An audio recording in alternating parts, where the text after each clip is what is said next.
Si esta decisión dependiera de Elena Valenciano, buenos días, ¿qué Buenos días. decisión tomaría? Bueno, yo estoy bastante de acuerdo en que no es una decisión fácil y que hay que contrapesar muchas cosas. Yo lo que creo es que han vendido la piel del oso antes de cazarlo, punto número uno, con el asunto de Eurovegas. Y punto número dos, ¿cuál es el límite, no? El límite es la ley antitabaco. Me temo que no es lo peor de lo que piden y por lo tanto vamos a ver cuál es el resultado final, aunque es evidente que crear empleo en Madrid y en esa zona es muy importante. También es muy importante saber dónde está el límite de lo que van a acabar imponiendo estos nuevos Mr. Marshall, ¿no?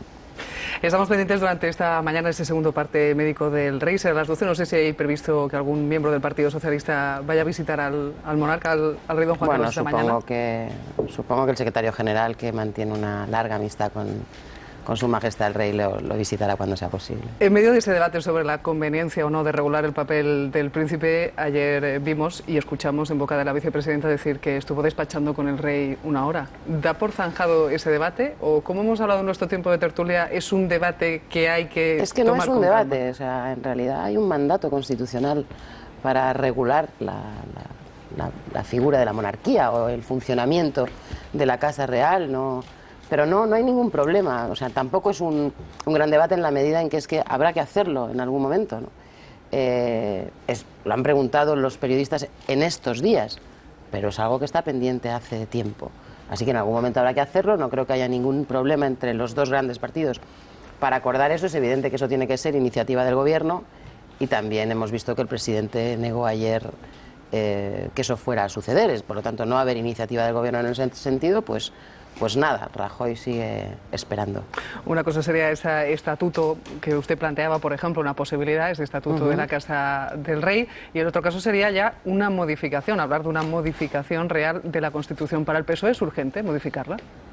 Para el PSOE es necesario modificar la Constitución para muchísimas cosas, no prioritariamente para establecer la sucesión a la corona en favor de las mujeres, que es lo que hemos defendido durante mucho tiempo. Esto sí que no parece demasiado urgente, pero creemos que España está en un momento de cambios profundos, ¿no?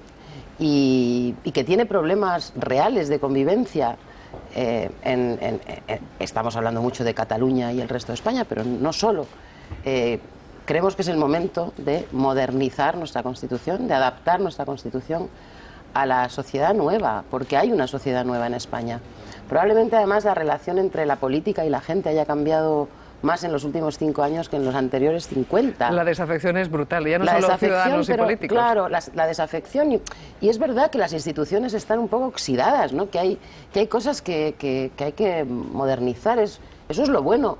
Y eso se hace desde una posición de defensa de la Constitución. Los que queremos modernizarla somos los que la queremos, no lo contrario. Entonces, hay que adaptar la Constitución a una nueva demanda social que pide que la relación con la política sea distinta, sea más directa, sea más transparente, etcétera, etcétera, etcétera.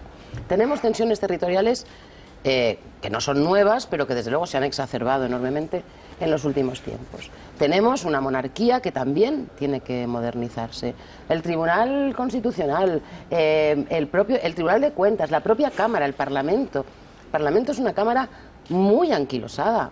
Mucho. Yo venía del Parlamento Europeo y cuando me senté en el Congreso de los Diputados pensé, pero qué sistema tan antiguo de funcionar, ¿no? Vamos como desacompasados con respecto a la realidad. Y todo eso hay que hacerlo para que la Constitución siga siendo vigente con un consenso como el que hubo, o mayor del que hubo, en la primera Constitución que hicimos, y eso no tiene ningún problema, creo que es bueno, ha sucedido en muchísimos países y hay que vivirlo con naturalidad y normalidad. Pero usted menciona una lista muy grande. Sí. ¿Eso es una reforma o una Constitución nueva? No, es una reforma medida. Nosotros hemos presentado un documento en el que están medidos los aspectos de la Constitución que creemos nosotros que hay que tocar. Es evidente que si se hace una reforma de la Constitución hay que ir a una ponencia constitucional y allí, pues, en fin, se plantearían probablemente otros temas, pero los partidos mayoritarios, en este caso el Partido Popular y el Partido Socialista, podrían perfectamente determinar cuáles son los elementos de la Constitución que merece la pena retocar, reformar. Yo creo que hay que hacerlo, no pasa nada y no hay que vivirlo como un drama. Usted dijo que cabía todo, también la posibilidad de incluir el derecho a decidir. Yo lo que dije, porque estamos hablando de reformar el título 8º de la Constitución, el que se refiere a las comunidades autónomas, ¿no? Para profundizar en el estado de las autonomías y darle a ese estado de las autonomías elementos de coordinación, federales, de cooperación, porque aquí hemos hecho un Estado casi federal, pero sin elementos de cooperación entre comunidades autónomas, etcétera. Si se toca el título 8, me preguntaron, ¿se debatirá entonces el famoso derecho a decidir? Y yo dije, hombre, una vez que se abre el título 8 es evidente que ese debate se producirá. Por cierto, se produjo en las Cortes Constituyentes con el derecho a autodeterminación, también se debatió y lo perdieron. Y ahora pasaría exactamente lo mismo, porque la mayoría de la Cámara no está a favor del derecho a decidir y por lo tanto que el debate es pertinente, es que no podemos no debatir lo que realmente se está debatiendo en la sociedad. A mí me parece que darle la espalda a los debates que están en la calle por parte del Parlamento es un error enorme, que el Parlamento tiene que estar atento a lo que se está debatiendo y luego resolverlo en términos democráticos, porque en términos democráticos se resolverá. Y los dos partidos mayoritarios, el PP y el PSOE, que lo siguen siendo, a pesar de amenazas de quiebre absoluto del bipartidismo, etcétera, lo siguen siendo y lo van a seguir siendo, tienen muy claro que no estamos de acuerdo con que una parte de España se separe de España. No lo estamos y no lo vamos a estar. Mucho tendrían que cambiar ambos partidos para que eso sucediera. No lo están, no lo estamos, pero cuando escucha al presidente catalán Artur Mas decir consulta sí o sí 2014... Pues yo creo que el presidente Mas se ha metido él mismo en un callejón sin salida. Lo malo es que está llevando a su pueblo a un callejón sin salida. Es verdad que ya le hemos escuchado hablar de legal y acordada, que esto es nuevo, porque al principio recuerde que no hablaba de legal y acordada. También habla de independencia cuando no lo hacía. Sí, bueno, ayer en el discurso fue un poco más, pero fue un poco más moderado, ¿no? Bueno, yo creo que Mas, francamente, creo que Mas se ha metido en un callejón sin salida. Él mismo no sabe muy bien qué hacer, pero es un callejón sin salida que tiene muchos riesgos, ¿no? El problema es que del otro lado lo que tenemos es a un presidente del gobierno que prefiere ni oír hablar del asunto. Entonces, entre ni oír hablar del asunto y hacer del asunto, como está haciendo Mas, una bandera que tiene muchísimos riesgos, nosotros creemos que hay que tomar nota de lo que sucede.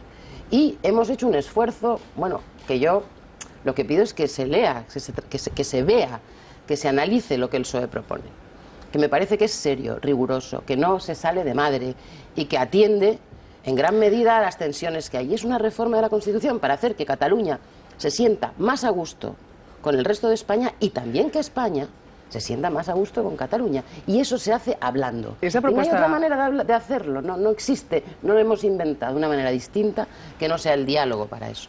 Esa propuesta que dice usted, que es la del Partido Socialista, esa reforma constitucional, en este caso ustedes hablan de ese Estado federal, ¿puede tener algunos puntos en común con esta tercera vía de Durán? Sí.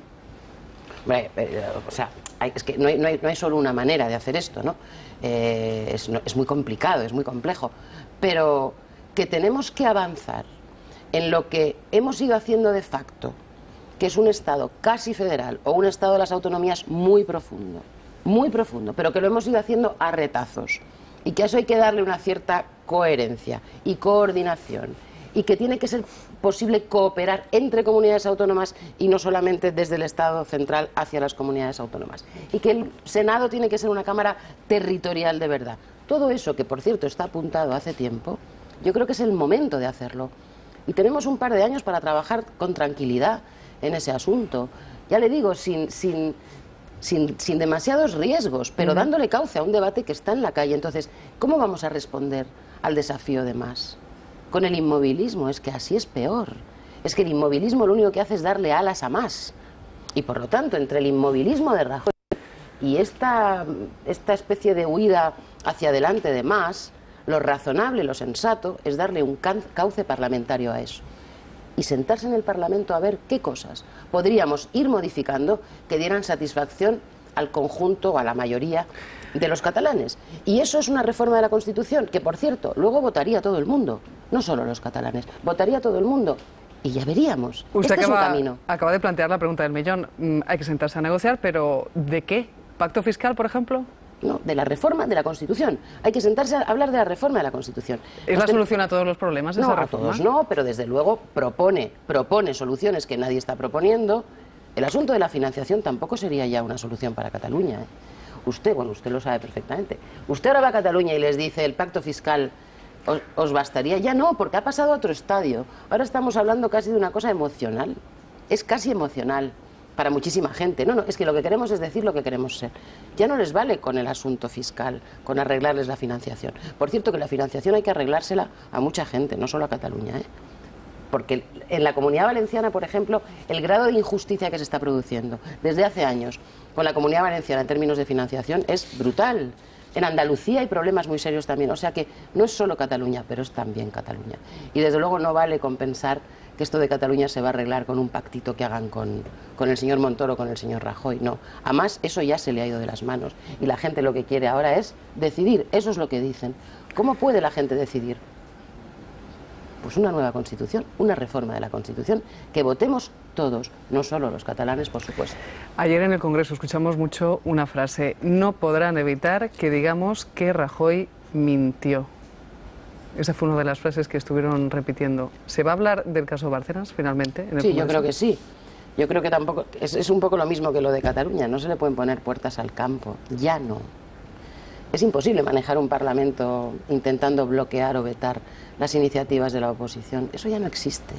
Si es que la gente se comunica directamente en Twitter, es que la gente se cuenta las cosas, ya no necesitamos ni siquiera los medios de comunicación. Así que intentar ponerle puertas al Parlamento en este momento es absurdo. Hubo una interpelación que vetaron. Una interpelación significa que le dices al gobierno cosas, ¿no?, para que la gente nos entienda. La vetaron. Al final tuvieron que darle cauce, porque hay muchas maneras de presentar las cosas para que finalmente se les den cauce. Y una vez que un diputado o diputada se sube a la tribuna, es muy difícil callarle, salvo que haga como Celia Villalobos, que es expulsarle de la tribuna por 5 veces, o sea, a 5 diputados distintos. No se puede expulsar a la gente de la tribuna porque no se estén ateniendo exactamente al guión, porque nadie se atiene al guión. Ayer, cuando los ministros contestaron en la sesión de control, tampoco se atuvieron al guión. De hecho, el señor Montoro señaló que no estaba el señor Rubalcaba en el hemiciclo. Ya ve usted lo que tendría que ver eso con el tema. Y no se puede, es imposible. La señora Villalobos se equivocó de medio amigo, tanto se equivocó que pidió disculpas. Y finalmente se verá la moción, porque es lo que toca. ¿Hoy presentará el recurso? El recurso ya lo hemos presentado y al recurso seguramente nos dirán que no. Seguramente nos dirán que no. Pero, porque si nos dijeran que sí, sería como reconocer que se han equivocado gravemente. Pero presentaremos la moción de otra manera, hasta que el mono hable inglés, ¿sabe usted cómo le digo? Hasta que tengan que aceptarla. Y diremos en la Cámara lo que la oposición quiere decir. Todos los grupos de la oposición, todos, han dicho que no puede ser que esta mayoría absoluta vete las iniciativas de la oposición, luego que voten en contra y las ganen si tienen mayoría absoluta. Ahora, tratar de decidir qué se habla y qué no se habla en la Cámara también, eso no lo pueden hacer. Y lo único, aparte que es una torpeza, porque si se hubiera debatido la moción la habrían votado y la hubiéramos perdido la oposición y ya estaría. Pero lo suben porque tienen miedo de que se digan las cosas y entonces lo que hacen es empeorarlas. Buenos días. Hola, ¿qué tal?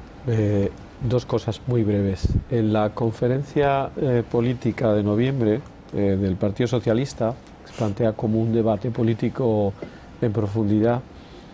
Se va a decidir, se va a marcar la fecha de las primarias del partido.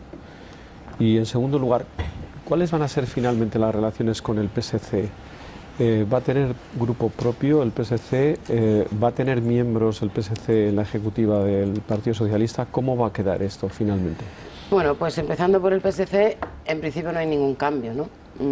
Ni en las relaciones dentro del grupo parlamentario ni en la dirección. El PSC tiene miembros de la dirección que se incorporan a la dirección federal del PSOE y tiene miembros del partido en la dirección del grupo parlamentario. Es una costumbre, digamos, un uso, no está en los estatutos. Y eso no va a cambiar. Y eso no va a cambiar, tampoco van a tener un grupo parlamentario propio. Así que de momento no hay cambios en eso. Y con respecto a la primera pregunta, bueno, como usted muy bien ha dicho, pretendemos tener un debate de profundidad, no un debate de fechas, ¿no? ¿Qué pasa? Las fechas de las primarias, que yo comprendo que es atractivo, ¿no?, la discusión y desde luego tiene fuerza mediática y tal, es una decisión estratégica. Es una decisión estratégica. Yo no puedo estar diciéndole aquí al jefe de campaña del Partido Popular cuándo voy a hacer las cosas, porque le estoy dando una información que en este momento no me parece pertinente darle. Pues habrá primarias abiertas y votarán los ciudadanos que quieran y las ciudadanas que quieran, votarán al candidato electoral del Partido Socialista. Eso va a ser así. En la conferencia política vamos a discutir cómo se va a hacer todo eso. Pero la fecha concreta de cuándo se abra ese proceso, Es algo que le corresponde a la dirección del partido, por supuesto, habiendo escuchado a muchísima gente, desde militantes de base hasta secretarios generales. Pero lo que trato de transmitir es que es una decisión estratégica. Y como en cualquier empresa, es decir, las decisiones estratégicas no se pueden debatir en los medios. Meses antes de que se vayan a hacer, claro, digamos. Claro. Mire, las elecciones primarias que queremos hacer nosotros y que son las que más o menos hemos hablado, aunque hay mucho todavía que desgranar, son como las que hicieron los franceses o las que hicieron los italianos, socialdemócratas, ¿no? O progresistas en el caso de los italianos. Y son elecciones que normalmente se pegan bastante al momento electoral porque son un elemento de movilización. Si usted hace elecciones primarias mucho antes de que sean las elecciones, es posible que la movilización que consiga sea muy baja, porque la gente no está ahora mismo en esa clave. Entonces los americanos, los italianos, los franceses, ¿qué hacen? Las pegan a las elecciones, cuando ya hay ambiente electoral, digamos. Por lo tanto, esa sería un poco la idea. Pero, por supuesto, estamos abiertos a No dirá la fecha, conversarlo. pero nosotros como el mono y el inglés. Bueno, pero orientativamente, digamos que se acercarían a las elecciones Sí, generales. digamos que en todo caso tendrían que ser cerca... Hasta que hable inglés. Hasta ahí, hasta que hable cerca, inglés. que puede ser un año, pueden ser 6 meses, ya veríamos. Nativer. Bueno, señora Valenciano, al principio del curso político dijeron ustedes que iban a defender las prioridades de los ciudadanos, entiendo sanidad, educación y pensiones. A estas alturas, y visto lo visto, ¿cómo van a hacer esa defensa? ¿Cómo va a actuar la oposición al gobierno en este momento? ¿Tratando de seguir negociando con el gobierno en algún aspecto o haciendo una oposición implacable en el Parlamento y también en la calle? Pues hay que intentar las dos cosas. La negociación en este momento con el gobierno es imposible porque el gobierno no quiere negociar nada, no habla con nadie. No es que no hable con la oposición, ya no siquiera pongo el ejemplo de la oposición, es que no habla con los sindicatos, no habla con nadie. El gobierno tiene mucha prisa en hacer las cosas y por lo tanto va a golpe de decreto ley fundamentalmente y no habla con nadie. Hoy vamos a tener probablemente un ejemplo clarísimo, que es el de las pensiones. La reforma de las pensiones no se ha hablado con nadie, no se ha pactado con nadie y hoy tendremos probablemente una posición del Consejo Económico y Social muy negativa a la reforma de las pensiones. Por lo tanto, ellos han decidido ir rápido, seguramente han hecho el plan de que si van rápido resolverán las cosas antes. Yo creo que lo que están haciendo es complicarlas y se ha quebrado completamente el ambiente de diálogo y consenso que sería imprescindible en España. Insisto, si no quieren hablar con el PSOE, que no hablen con el PSOE, pero que hablen con el resto, que hablen con los sindicatos, que hablen con los empresarios. Por lo tanto, la negociación es muy difícil, ¿no? Pero nosotros estamos dispuestos a todo, es decir, con tal de parar esta locura. Porque a la vez que estamos escuchando al presidente del gobierno y a muchos miembros del gobierno, y seguramente que a empresarios importantes del país, una ronda con un nuevo eslogan, que es que estamos saliendo de la crisis, la misma semana que el señor Montoro dice que estamos volviendo a hablar del milagro económico español, que eso dijo, han hecho esta barbaridad con las pensiones, que si tuviéramos tiempo lo podríamos comentar. Han introducido el copago para las personas que tienen que recibir medicinas de los hospitales, que son enfermos crónicos y que son millones en España. Hemos visto a muchísimos estudiantes, miles, aunque el señor Wert ayer lo negara, que no pueden seguir estudiando porque se han quedado sin beca o porque no pueden pagar las tasas, porque las dos cosas están pasando. Entonces yo digo, si estamos a punto de salir de la crisis y si se empieza a hablar del milagro económico español, ¿por qué les acuden a todo el mundo de esta manera? Precisamente a los colectivos más vulnerables, ¿no? A la gente que tiene menos posibilidades de defenderse. Oiga, es que las pensiones hoy, usted seguro que lo sabe porque usted vive en la calle, pero parece que este gobierno no. Las pensiones hoy son el sustento de muchísimas familias. La pensión de hoy ya no es la pensión de hace 15 años. Es que hay muchos pensionistas sosteniendo a sus hijos y a sus nietos. Por lo tanto, no podemos soportar que, a la vez que se habla de la recuperación económica, se estén tomando estas decisiones. Algo no encaja, porque si no es pura crueldad. Es decir, si realmente estamos saliendo de la crisis, ¿por qué necesidad hay de hacer todo esto? Yo me he reunido con algunas asociaciones de enfermos crónicos. Oiga, es que esto de que los enfermos crónicos tengan que pagar coincide muchas veces con pensionistas a los que les van a bajar la pensión. Entonces, es que es gente que no va a poder hacerlo. Todo eso es lo que nosotros vamos a combatir en el Parlamento, si nos dejan hablar, en la calle, en los tribunales, José Antonio. Vamos a utilizar todos los medios a nuestra alcance. Sí. Hola, buenos días, señora Valenciano. Hola. El otro día el exministro socialista José Luis Corcuera, en una intervención, en un debate, decía que esto del federalismo era un invento que había hecho el PSOE para salir del paso. Pero es también una línea de crítica a la que se ha sumado Bono, a la que también Ibarra, el expresidente extremeño, también ha abundado, y otros líderes, digamos, históricos del PSOE. A mí me gustaría, si es posible, que nos diga por favor. Sí, tres aspectos o tres cosas que diferencien de una manera muy clara, que lo entendamos todo el mundo, de lo que es el Estado de las autonomías, de ese Estado federal que propone el PSOE. ¿Qué diferencias hay? Y sobre todo diferencias que lo podamos apreciar la gente de la calle. Bueno, primero, es que usted ha hecho primero una introducción a la que tengo que contestar, porque no es exactamente así. En fin, José Luis Corcuera efectivamente no está de acuerdo con la profundización que nosotros proponemos del Estado de las Autonomías. Es verdad que después de que interviniera en ese desayuno yo le envié el documento de Granada y creo que su posición no es exactamente la misma ahora, ¿no? Con respecto a Bono, Bono tiene una discrepancia muy seria con respecto a nuestra posición en la relación con el PSC, pero en absoluto con el diseño de un modelo federal para España. Y no hay más líderes, eso no es así. En todo caso, no proponemos nada que no sea corrección a un sistema que en este momento presenta muchos déficits. Y es que, como decía antes, creo que lo he explicado, el Estado de las Autonomías se ha ido haciendo a retazos y faltan muchísimos elementos que son los buenos del federalismo, que son los de la cooperación y la solidaridad. Es decir, nosotros pensamos, oiga, no puede ser que los derechos de los ciudadanos sean distintos en función de dónde viva un ciudadano español. Nosotros decimos que hay decisiones que se están tomando en el nivel central que en realidad son obligaciones que luego les corresponden a las comunidades autónomas. ¿Por qué no decidirlo con ellas o que lo decidan ellas en el Senado? Y que el Senado sea la Cámara en la que estén representados los poderes de las comunidades autónomas, los gobiernos de las comunidades autónomas. El modelo está inventado porque se parece muchísimo al modelo alemán. ¿Qué falta en España? Elementos de cooperación, de compensación y de toma de decisiones comunes, porque si no se produce todo el tiempo esa especie de desafección del territorio hacia la administración central. Hay que clarificar, por ser muy corta, hay que clarificar quién hace qué. ¿Quién hace qué? ¿Quién hace qué? Porque hay cosas que hacemos todos y hay cosas que no hace nadie. ¿Quién hace qué? Que no está mal. No, Elena eso Valenciano, no es poca cosa. muchísimas gracias por acompañarnos esta mañana, por desayunar con nosotros aquí en la Un placer, como de siempre. Televisión Española. Momento de echar un